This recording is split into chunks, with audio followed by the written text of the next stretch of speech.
Mao rules the world. I don't make the rules. It's his world, okay? And my word. Wouldn't you look at him? Let him do whatever he wants. Have someone make Mao into an anime like Kimono Michi, literally named Mao. Mao is an interesting cat. On the surface, he's a good-looking doofus, and I would assume he was in a band, which he is. His whole vibe reminds me of skater punks in the early 2000s who would carry around guitar cases, who listened to Avril Lavigne, Newfound Glory, and My Chemical Romance. The type who would happily hop into a mosh pit, whether it's for a crowd of 5 or 500. The type who would get high and dazed and confused with Mila Jovovich as his girlfriend. Watch them fly. The type who would be jackass famous if he was around those guys and get a spin-off. Mao likes to declare he has an empty head, living a fucked up life for a fucked up world. I mean, he once said corn was made by aliens because it cannot grow without human hands. Critical thinking Mao is simply not needed in the world, but neither is no thought just be hot Mao either. Because this insane, I know right? Because this insane son of a bitch is an awesome, talented wrestler with all the tools that I personally love about pro wrestling. In my opinion, Mao gets it. And for that, he is one of my favorite wrestlers wrestling today, and it is a secret weapon ready to explode onto the world. Now, a lot of that has to do with an extreme personal bias based on nothing but fangirls games. So today, I am not Meerkat Ultra, but rather Maucat Ultra. Wow! Let me put it in! Sorry, that sounded a little bit weird. Sorry, I didn't mean to sound like that. Starts now! Mao debuted in 2015, where he has spent his career as the living philosophical agent of DDT's Pro Wrestling. Absurd, high-quality wrestling blended with comedy. And again, jackass. Everybody. Warning. The following show features stunts performed either. Hi, I'm Mo. Welcome to Fucked Up Bendings. Fuck you. Hi, I'm Johnny Knoxville. Welcome to Jackass.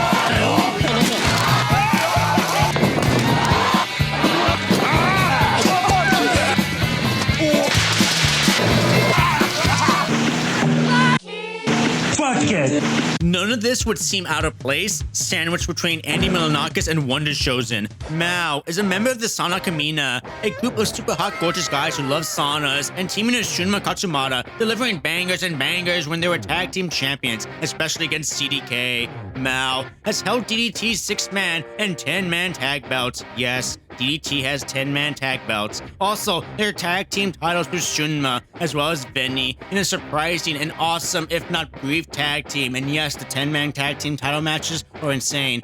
He also held their Universal Championship twice as its current holder after beating Matt Cardona. There were many matches in his career to point to, from his death matches with Shunma, to tag matches with his stablemates, to his singles matches against Masa Takanashi, or the tallest bastard in the world, Chris Brooks, or this god here, Tetsuya Endo, or recently against the Alpha, Konosuke Takeshita, or any of his absurd matches in Bakagaijin, or especially this match against Venny. A real banger of a match and a personal reminder that Venny brings the best match out of everyone. One of my personal favorites of Mao's. Mao's career genuinely speaks for itself, and I highly encourage you simply just go to Wrestle Universe and just watch any match with Mao in it.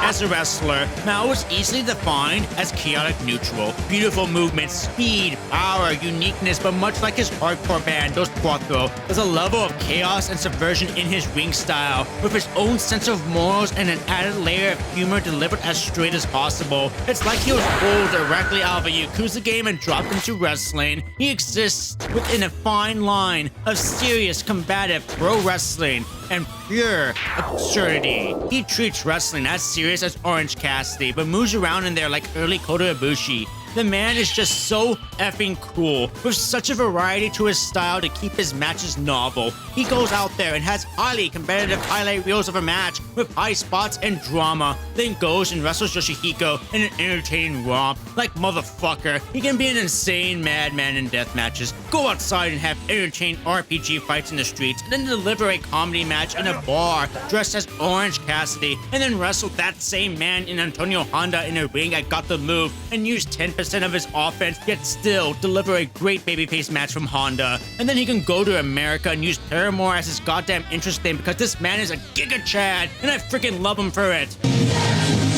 He won this championship back in... This is true, Mao. This is what I get when I let my heart win. And make a video essay on Mao. Like, here's how Mao caught my attention. And then in Baka Gaijin, facing against Death Worm, where they be like... And they start brawling, and then romantic music plays, and then they fall in love, and I fall in love before fighting again and again. Very street theater. Oh, I love legitimate theater. Mao would fit right in with the street buskers of yesteryear doing this exact shit.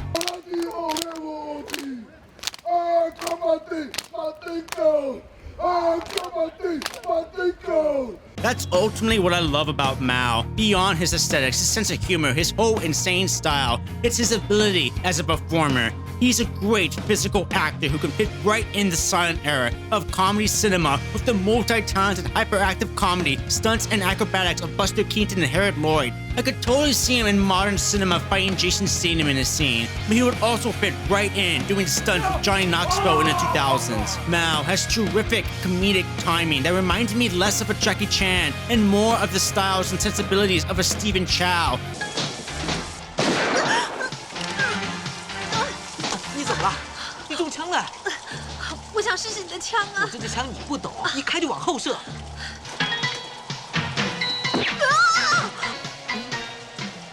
又怎么了？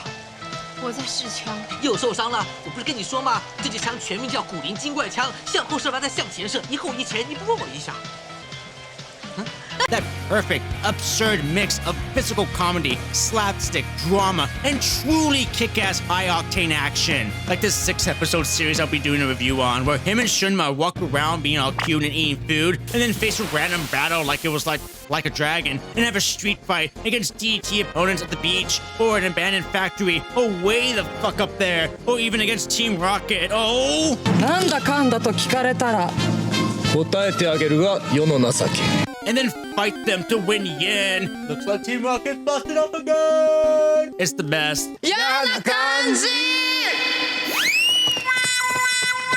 Or just look at the way he can control Yoshihiko in matches. Beyond being the barometer of how entertaining a performer you can be, Yoshihiko is also straight up just a doll.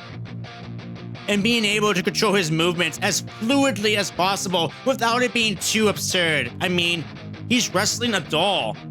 It's already absurd, yo. But there's an art to absurdity. Mao teamed with Yoshihiko during WrestleMania weekend and spent the majority of the match being the stagehand that normally wears all black, you know, like the dance movements in David Bowie's Labyrinth. And he performed a true masterclass on how to handle Yoshihiko as something real. Mao is just that talented with his body and prop. Like those silly performance shows with a British dude critiquing it. But since it's Mao, he'd be those dudes who flip signs all day. As Mao said in an interview, if he was a music genre, he'd be shoegaze, an ethereal, fuzzy indie rock mix of things that shouldn't normally go together, set to a casual tempo. Typically, shoegaze sounds empty. It's a mood. You listen to it, and it seems like you're contemplating the complex truths of reality, but really, you're just thinking of absolutely fucking nothing. Which fits. As does Death Grips. Mao grips. Philosophically, Mao is quite literally the living embodiment of Hakuna Matata. It means no worries for the rest of your days. I can't sing. I'm not like my cousin here, you know. However, Hakuna Matata had Simba use Zen-like philosophies to avoid responsibilities, to become king and save the land. Mao does no such thing. Zen-like empty-headed most of the way? Yeah, but despite the attitude I've described about Mao, when it comes time to throw down, Mao will be king. DDT had their annual King of DDT tournament, won by esteemed names like Kenny Omega, Takeshita, and last year by this bastard, Chris Brooks. This year's cast is filled with past winners and strong competitors, like literally strong. Mao's journey to the finals was a total representation of the type of style and character Mao is. Starting the whole tournament off against Poison Julie, where Mao represented his absurd side by having a magic battle against Julie, who has strong snake magic where the crowd goes. 谷さん大丈夫ですか PSJ Each strong in their magic that they kill Matsui. Oh no, Matsui dead. Avada Kedavra. But Mao can harness gravity and Kamehameha wave Julie out. Mao finds the hidden invisible button to charge the invisible magic barbed wire exploding baseball bat where he kills Julie, and Julie kills him with it, and then they kill each other. Holy Sheeta, what violence. That's nothing though. Julie would use his sorcery to make Mao seppuku with the magic hidden katana, but Mao would evolve right there and then and learn to spit mist, but not just mist, sleeping mist. That support blue magical mist leaves Julie wide open for a massive super kick that would prove vital to Mao's wins, using the same super kick to absolutely kill his fellow unit mate Toei. When facing against the massive and stronger former winner and former openweight champion Higuchi, where Mao abandoned his normal strategy and met Higuchi beat for beat in a series of beat the living fuck out of each other with chops and kicks over and over before Mao switched strategies back to his speed. Something Higuchi couldn't match, eating a series of intense strikes but still powering through into the final massive super kick of Mao, leading him into the finals against the highly decorated three-time openweight champion and former king of DDT, Daisuke Sasaki. And early on, Sasaki targeted the knee of Mao, causing Mao to wrestle much differently. Most of his offense weakened. Mao had to come from behind, show fighting spirit through the pain on his face, build his way back up, delivering moves for the exact occasion. Less speed and more strength like the Ricola Bomb, and brains through transitioning submissions mid-submission, or powering through to use kicks, or his defiance to the torture to go fuck you still. And for Mao's comeback, he didn't speed around. He logically used variations of his moves and powered through with his offense that led to many solid near falls from both parties, including Sasaki locking in the crossface that led to his King of DDT victory years ago. But Mao would escape like this. The final exchange is suspenseful, subverting Mao's spots into great near falls, Mao hitting moves like this out of nowhere, and finally landing his big super kick that won every match of the tournament, but not enough to finish Sasaki. Now, Mao has to hit the only move left to finish him, the Cannonball 450. See, being zen and all is cool. Like life be serious, please. Nah, man. I can't be thinking about that. I gotta drink this beer and do a sweet moonsault on the street. On the surface, that's Mao, but more masculine. Finding truth and meaning in the present moment with those around you and the fun being had. Like, why plan your funeral? You'll be dead. But that doesn't mean you cannot have ambitions in life. How else can you be king? No one knows. Hi, Mad Cat.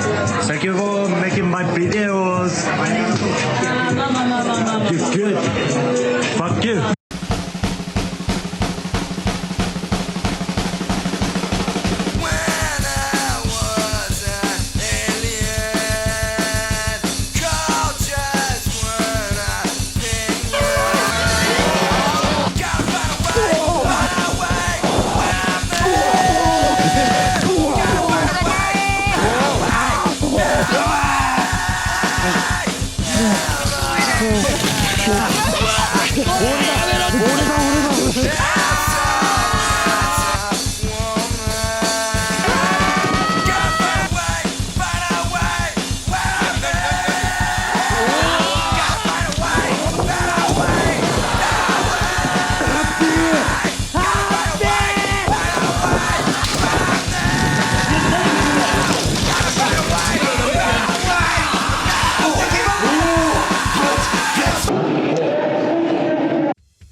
Thank you to all my Patreon sponsors. First off, thank you so much to Jeff for acquiring that Mao footage for me. That was amazing. Thank you so much. I'm still in disbelief that it even happened. I'm fangirling a little bit. Thank you so much to Jeff, the Up Channel Tees, Renee Valdez, Ace Tricks, Maddox, Justin Stein, Matthew Pelchuska, No Chef Fu, Terrence, Dan Work, Kev Mullen, Adam K, Ray Kanashige, Party Money 520, Juggernaut Graphics, Shutbingo.way, Aaron Zacharias, I Want Victims, JLA, Julius, Sunglasses, G-Wall, Paul Darn, Peckheimer, Scott Racer, Steven Siemens, Cafetari _, G, Little Toot, Tony Davis, Jesse the Outlaw, Dodge, Morningstar, Doggo Snake, woo! We have Impossible 033, we have Borgo, Aldo, and my newest one, Luciano Aurelio. Thank you so much. Thank you.